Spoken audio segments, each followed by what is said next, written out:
अनामिका सिंह, स्वागत है आपका हमारे खास चुनावी शो गेम्स ऑफ गद्दी में। सबसे पहले बात चौथे चरण के मतदान को लेकर। चौथे चरण के मतदान को लेकर प्रचार का शोर अब थम चुका है। चौथे चरण के मतदान को लेकर चुनाव आयोग की ओर से तैयारियां भी मंगलवार की शाम तक पूरी कर ली जाएंगी। बुधवार की सुबह 7 बजे से सभी वोटर्स अपने अपने बूथ पर जाकर वोट दे सकेंगे। लेकिन चौथे चरण के मतदान से पहले क्या कहता है सियासी गुणागणित, आइए दिखाते हैं आपको।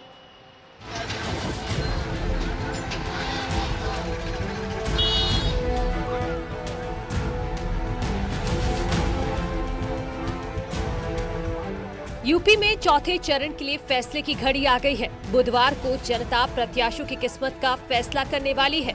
इसके लिए सोमवार शाम 6 बजे से चौथे चरण के लिए प्रचार थम गया है। बुधवार को सुबह 7 बजे से जनता अपने मनपसंद प्रत्याशियों के लिए वोटिंग शुरू कर देगी। इसके लिए चुनाव आयोग ने तैयारियां भी पूरी कर ली हैं। पोलिंग पार्टियां अपने अपने मतदान केंद्रों पर मंगलवार शाम तक पहुंच जाएंगी। चौथे चरण में रायबरेली की 5 सीटें, सीतापुर की 9 सीटें, हरदोई की 8 सीटें, लखनऊ की 9 सीटें, उन्नाव की 6 सीटें, पीलीभीत की 4 सीटें, बांदा की 4 सीटें, लखीमपुर खीरी की 8 सीटें और फतेहपुर की 6 सीटों पर मतदान होगा। चौथे चरण की जंग में उतरे सभी उम्मीदवारों ने सोमवार शाम तक अपनी पूरी ताकत झोंक दी है। 9 जिलों के 621 प्रत्याशी अपने अपने विधानसभा में जनता को लुभाने के लिए अब डोर टू डोर प्रचार कर रहे हैं। चौथे चरण में योगी सरकार के मंत्री समेत विपक्ष के कई दिग्गजों की किस्मत का फैसला होना है। इस चरण में कुल 621 उम्मीदवार सियासी मैदान में हैं।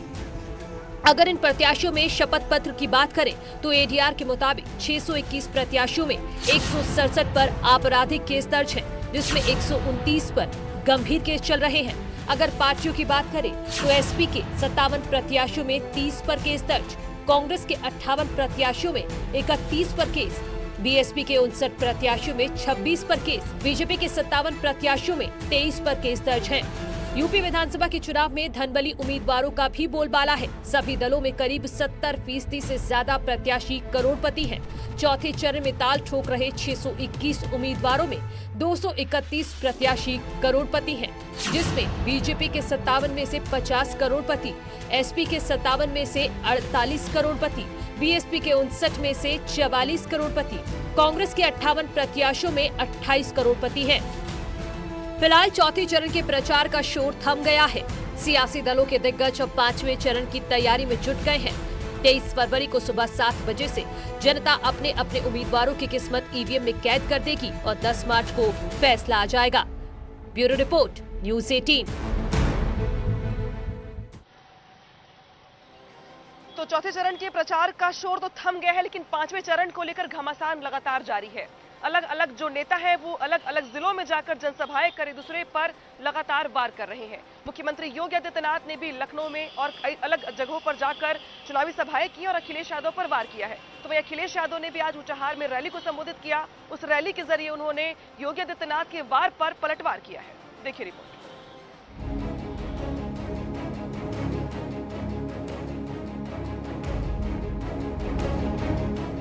यूपी में चौथे चरण के लिए आज प्रचार का शोर थम गया। अब सभी दल 5वें चरण की जंग में कूद चुके हैं। सीएम योगी ने चौथे चरण के लिए लखनऊ, रायबरेली और हरदोई से प्रचार किया। बड़ी जनसभा को संबोधित करते हुए सीएम योगी ने समाजवादी पार्टी पर आतंकी कनेक्शन को लेकर अखिलेश पर निशाना साधा, जिस पर अखिलेश ने पलटवार किया। आजमगढ़ से एक आतंकवादी जिसको फांसी की सजा हुई है, वह समाजवादी पार्टी का सक्रिय पदाधिकारी है। उसके अब्बाजान, आप अनुमान कर सकते हैं, छोटी छोटी बातों पर प्रतिक्रिया व्यक्त करने वाले समाजवादी पार्टी के मुखिया इस मामले में मौन क्यों हैं?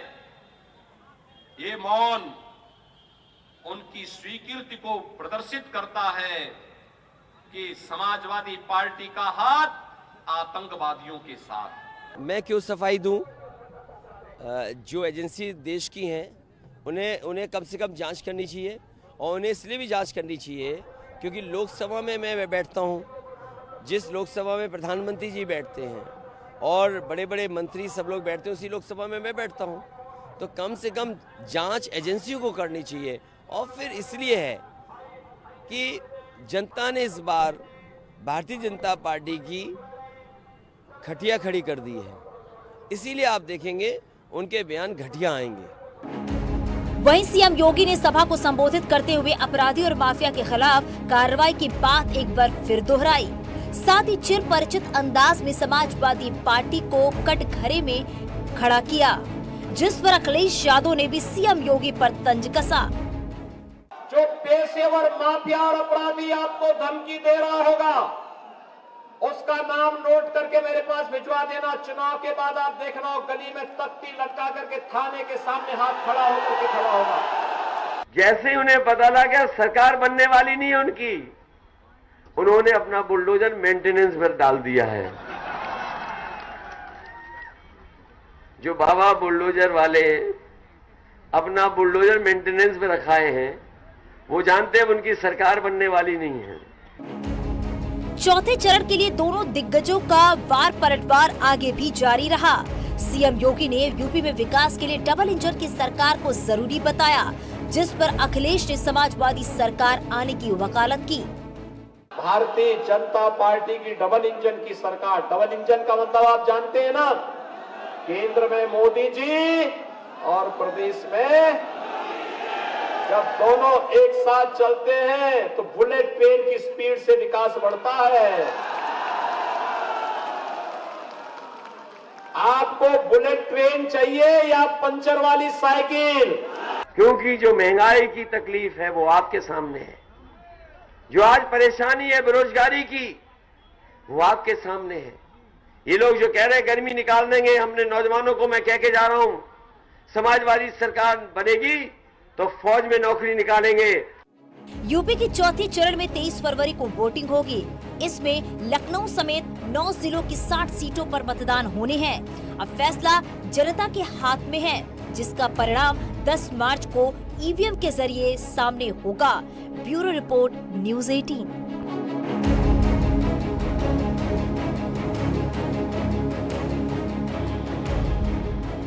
चौथे चरण का मतदान कई मायनों में महत्वपूर्ण हो जाता है सियासी दलों के लिए। इसकी वजह भी है, चौथे चरण की वोटिंग के दौरान अगर बात की जाए तो लखनऊ समेत प्रदेश के जो 9 जिले हैं वहां पर वोटिंग होनी है, जहां पर कई बड़े सियासी दिग्गजों की किस्मत दांव पर लगी हुई है। और शायद यही वजह है कि समाजवादी पार्टी हो, बीजेपी हो, कांग्रेस या फिर बीएसपी, सभी अलग अलग जगहों पर सभाएं कर वोटरों को अपने पक्ष में लाने का प्रयास कर रहे हैं। अमित शाह ने भी आज जनसभा की है। इस जनसभा के दौरान अमित शाह ने समाजवादी पार्टी पर कई बड़े वार किए हैं। सुनिए।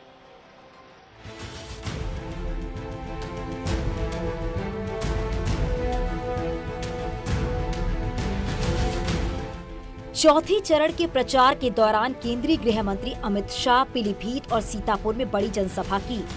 अमित शाह ने समाजवादी पार्टी पर वार करते हुए कांग्रेस और एसपी पर निशाना साधा। एक और कांग्रेस की नेत्री प्रियंका गांधी कहती है टेररिज्म फिजूल बात है, इस पर रोक लगाना फिजूल बात है। दूसरी ओर उनके नेता सलमान खुर्शीद कहते थे अहमदाबाद के बम धमाकों में सिमी के लोग जो पकड़े गए वो बेगुनाह है, उनको छोड़ देना चाहिए। उनकी पैरवी भी करी एक और एक कांग्रेस पार्टी। सत्ता में आए अखिलेश बाबू, संकट मोचन मंदिर पर हमला हुआ था, बम धमाका हुआ था, कई निर्दोष लोग मारे गए, लखनऊ में बम धमाका हुआ था। इस सारों को छोड़ने का उन्होंने घोषणा पत्र में वादा किया था। मित्रों, घोषणा पत्र में शाह ने दावा किया है कि 7वें चरण तक आते आते बीजेपी की लहर सुनामी में बदल जाएगी। वहीं सोनिया गांधी भी यूपी के चुनावी मैदान में कूद गई हैं। यूपी की जनता के साथ वर्चुअल मीटिंग के जरिए संवाद किया और बीजेपी पर वार किया। साथ ही बीएसपी अध्यक्ष मायावती ने भी प्रयागराज में जनसभा की और बीजेपी और एसपी पर वार किया। इधर अखिलेश ने भी सरकार बनाने का दावा किया। भारतीय जनता पार्टी को पता नहीं है जनता के अंदर उनके खिलाफ 440 वोल्ट का करंट चल रहा है और इसीलिए उनके बयान बदल रहे हैं। आखिरकार बीजेपी को बताना चाहिए कि 5 साल में क्या किया है। झूठ बोलने से क्या होगा? ये सरसों के खेत खड़े हैं पीछे, आप सरसों का तेल नहीं बिकवा रहे हैं। सालों में आपको ना तो फसलों का दाम मिला, ना खाद मिली और ना ही सिंचाई की सुविधाएं। आपके ऊपर कर्ज का बोझ है और आवारा पशु आपकी फसलों बर्बाद कर देते हैं। यहाँ सन 2007 की ही तरह फिर से अपनी पार्टी की पूर्ण बहुमत की सरकार बनाने के लिए लड़ रही है, ताकि आपको वर्तमान में भाजपा के चल रहे जातिवादी, संकीर्ण, अहंकारी व तानाशाही वाले शासन से मुक्ति मिल सके। चुनाव में सियासी वार पलटवार जारी है, लेकिन जनता भी सब देख रही है कि किसके दावे में कितना दम है। Bureau report, news 18। तो देखा आपने किस तरीके से चुनाव के बीच नेताओं में जुबानी जंग लगातार जारी है। फिलहाल हमारे खास पेशकश में वक्त है छोटे से ब्रेक का। ब्रेक के बाद जब वापस आएंगे तो दिखाएंगे आपको कुछ और खबरें। बने रहिए हमारे साथ।